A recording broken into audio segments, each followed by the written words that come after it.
Hey guys, what's up Mustangs? Boo Guy and welcome back to GTA 5 with another downhill rally. We're starting off with the Nightshade here, and I quite like this vehicle. It's a very nice vehicle to drive. I love the look of it. The one thing I don't like about it is the wheels. I think the wheels are way too cut in. Yeah. And the wide body is a little bit excessive. However, handling-wise, it's not too bad until you get it on its roof. Yeah, the curves are vicious here, and I might have hit the curves once or twice. And I can't tell if it was. I wouldn't say it's an awful car. It's not the best car I've ever driven in terms of just outright the feeling of the run and how fast it is. But it's also not too bad, because it doesn't feel very quick, it does not have good acceleration.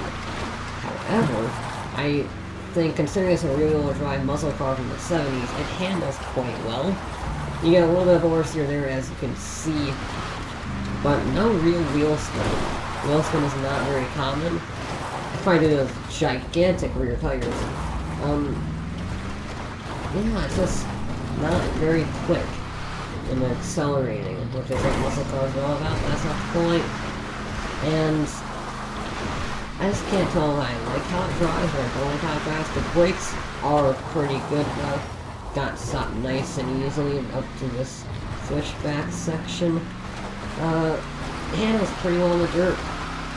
No jump there, you're not going fast enough for the jump, so you need to worry about the bumps too much. I had to slow down a lot, got a big 2-wheel movement heading out of the very bumpy section. We got some nice dry tarmac, dirty tarmac. Heading into the second to last corner, a little bit sloppy through there, but it's still a clean run. We hit it, we're going up, and we are across the line for the Nightshade. Not the best vehicle, it did only take 2 attempts though. I just don't think it was very quick. I just can't really. I think it's the acceleration. That's the only way I could tell if this vehicle is faster or slow. It's the acceleration. It's just that. It's just not there. So it's not a bad vehicle. However, it's also not the best vehicle. Next up is the Benefactor Sterling GT, which is essentially a Mercedes SLR 300. I said that wrong. 300 SLR, there we go. This has the gullwing doors, it's got the side exhaust, it looks iconic as ever, and it's a lot faster than the Nightshade. It's in the same, I'd say, era, 50s to 70s era cars. Now, I think these vehicles handle their bumps relatively well because of their suspension. They're very wobbly vehicles, they have very soft suspension for the standard. And that means they deal with the bumps a bit nicer. They absorb them more. Suspension's more inclined to absorb them. However, this is much faster than the Nightshade. There's no lack of acceleration here. Also, no wheel spin again. And I might have gotten a little carried away, got out of position, tried to avoid the tree, flipped on the back end, and then it was a very good song to match just how many spins we did. But another vehicle that I completed on the second attempt. Solid vehicle. I like it a lot better than the Nightshade. It's still an car in terms of performance. I wouldn't say it's great, but it's also not too bad. Sort of the sports classics, I like it a lot. I used to own these for a little while online, and I sold it after a while because I wanted more vehicles. I did run a little bit wide. This is like the sloppier run that I did, but it's still clean. Still figured I was sure that I would be able to count it, didn't have any spins or anything like that.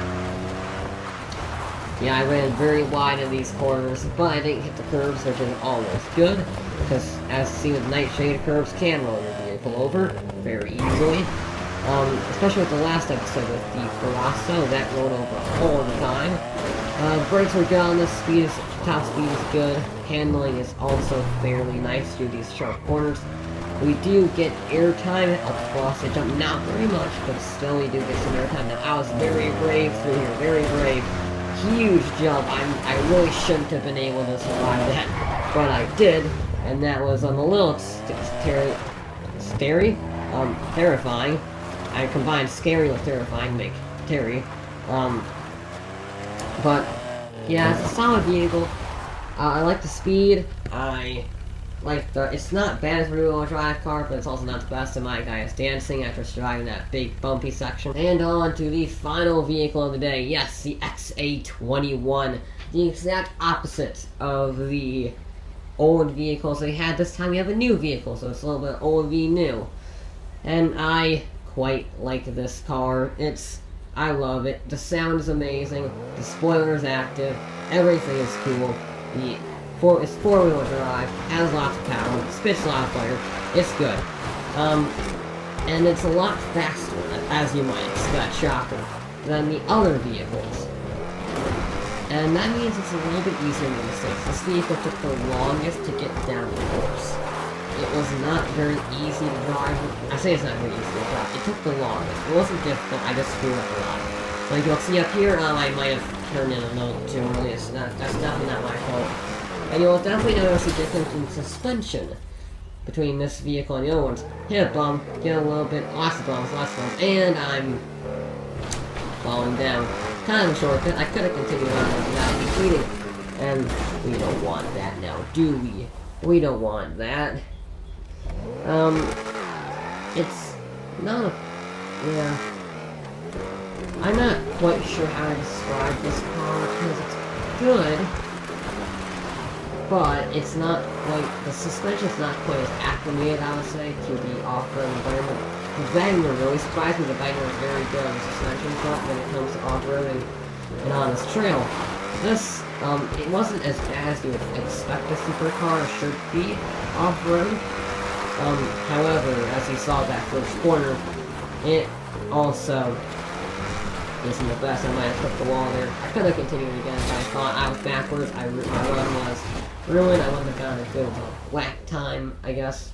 Stage time, I guess would be the word, stage time.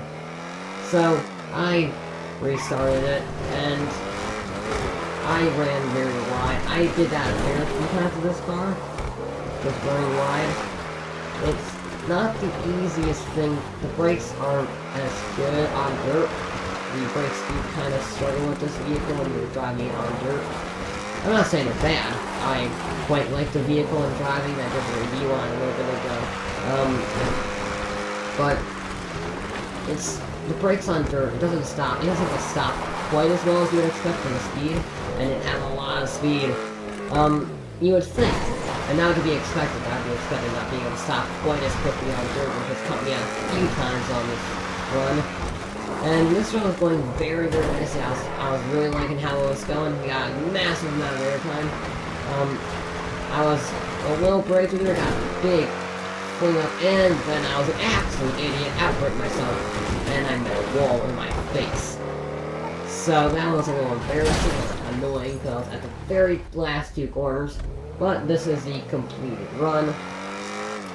Yeah. Got big turbo motor, which helped me to output myself again. Going wide, it's not good. It's sliding around. It's not the cleanest first couple of corners in the world. But what can you do?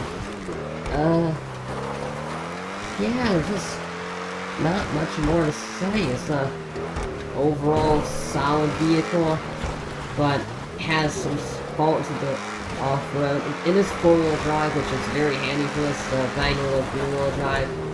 Because I remember that didn't struggle very much with the traction, but just having that four-wheel drive gives you that added boost out of the corners, which on this very tight and twisty track helps a lot.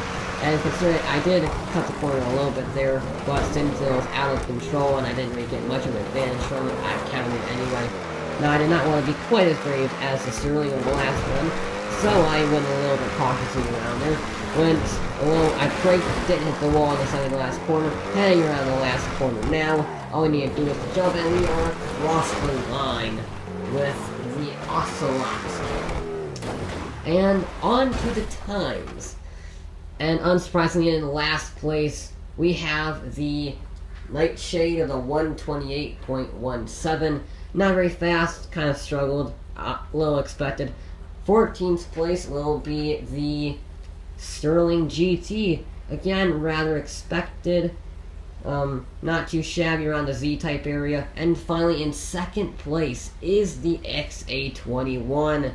Very impressive showing from that. It is four-wheel drive, but it's only a couple of tenths of a hundredths of a second off of that motorcycle, which is our first place car, which is pretty impressive. But that, though, is going to be it for this episode of GTA 5, and I'll be back with more. And on to the final vehicle of the day. Yes, the XA21. The exact opposite of the old vehicles they had. This time we have a new vehicle, so it's